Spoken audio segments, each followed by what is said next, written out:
नहीं, सबसे पहले तो मैं ये कहूँगी 2024 से पहले जो ये बिल पास हुआ था उसमें महिलाओं को 2029 का वादा किया था।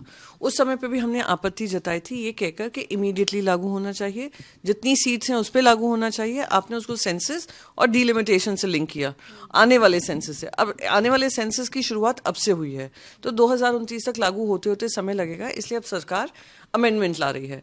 तो पहली तो गलती सरकार से वही हुई कि आपने जो अमेंडमेंट ला रहे हैं उसी से स्पष्ट हो गया कि जो बिल पहले पास हुआ था उसमें कमियां निकली हैं। दूसरी बात, अब चुनाव से आगे करें चुनाव के बाद में करें, महिलाओं को जो किया गया वादा है उसको निभाने की जिम्मेदारी सरकार की और सारे विपक्षी दलों की है, क्योंकि सारे विपक्षी दलों ने उस पर सहमति जताते हुए उस बिल को पास किया था, एमआईएम को छोड़कर लोकसभा में। बाकी सबकी अब जिम्मेदारी बनती है कि जो महिलाओं को वादा किया गया है वो वादा अगर नहीं पूरा होता है तो ये वादा खिलाफी पार्लियामेंट की होगी देश की महिलाओं के साथ।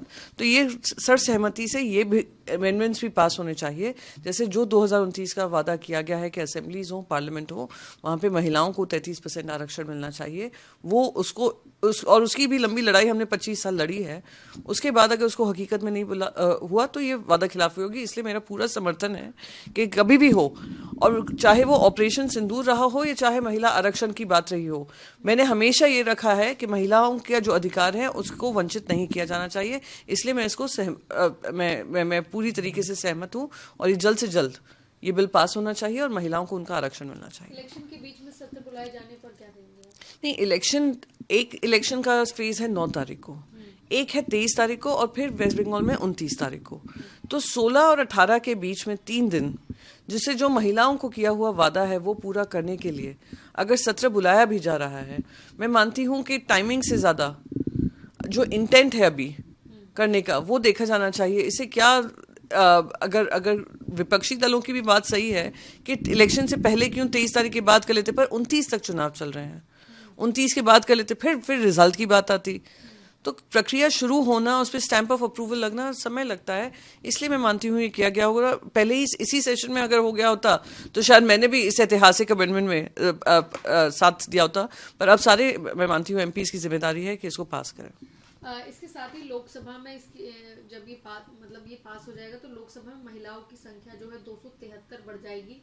इससे कितना फायदा आप देखती हैं, और राज्यसभा में भी संख्या बढ़ेगी, कैसे आप देखती हैं? देखिए, कुछ एमपीज ने ये भी जताया है, आपत्ति जताई है कि इतनी संख्या बढ़ जाने से पार्लियामेंट में जो बोलने का मौका मिलता है वो कम होता जाएगा, जिसमें बिल्कुल सही बात है कि अगर कोई बिल पे चर्चा हो और सिर्फ 4 घंटे दिए जाए जिसमें 800 एमपी हों तो कहाँ बात रखी जाएगी। साथ साथ मैं तो कहती हूँ अमेंडमेंट के साथ साथ पार्लियामेंट के वर्किंग डेज बढ़ाने चाहिए, जैसे हर एक डिस्कशन पे व्यापक चर्चा हो सके, सबकी भागीदारी हो सके। वरना ये एक सिर्फ शो ऑफ स्ट्रेंथ होगा कि हाँ महिलाएं आई हैं, पर भागीदारी में कहीं ना कहीं देश की उन्नति और प्रगति की भागीदारी में उसको कम समय की वजह से कम उनको अपॉर्चुनिटीज़ मिलेंगी। तो मैंने विदेशों में देखा है कि करीब करीब 6-7 महीने पार्लियामेंट चलते हैं और उसमें हर बिल पर व्यापक चर्चा होती है। अगर इस तरीके का भी निर्णय लिया जाए तो सारा ही देश उसका स्वागत करेगा। जी, कहीं ना कहीं ये भी चल रहा है कि बीजेपी 2029 का चुनाव जीतने के लिए इस तरीके का बिल लेकर आई है, राहुल गांधी को रोकने के लिए। 2029 का चुनाव वोटर पर निर्भर करता है, ना कि भारतीय जनता पार्टी पर।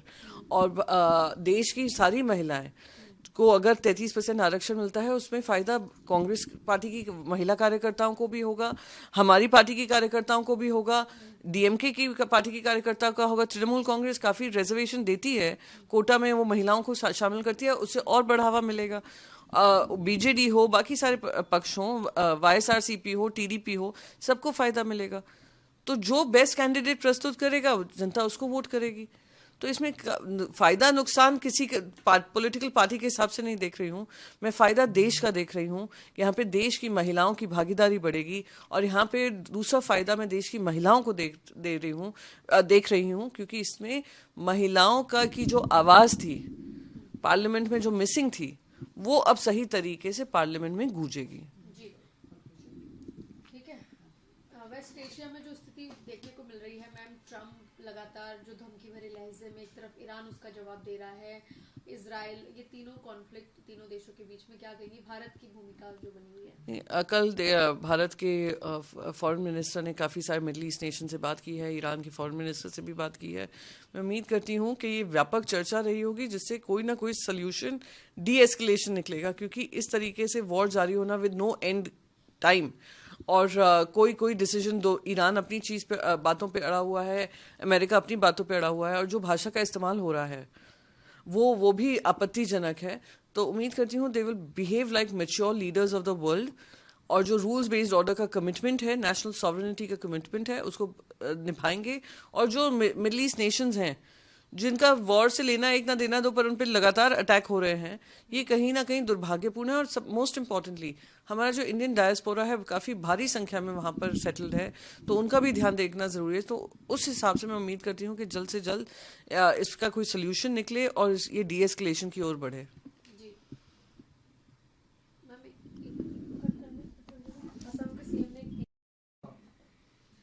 अभी असम के सीएम हिमंता बिस्वा शर्मा ने एक पीसी की है, उसमें तमाम चीजों के जवाब दिए उन्होंने, जो आरोप उन पर लगाए जा रहे हैं उनकी वाइफ पर, क्या कहेंगे? एक्चुअली उन्होंने कोई भी जवाब नहीं दिया है, उन्होंने सारा का सारा ठीकरा फोड़ दिया है पाकिस्तान पे।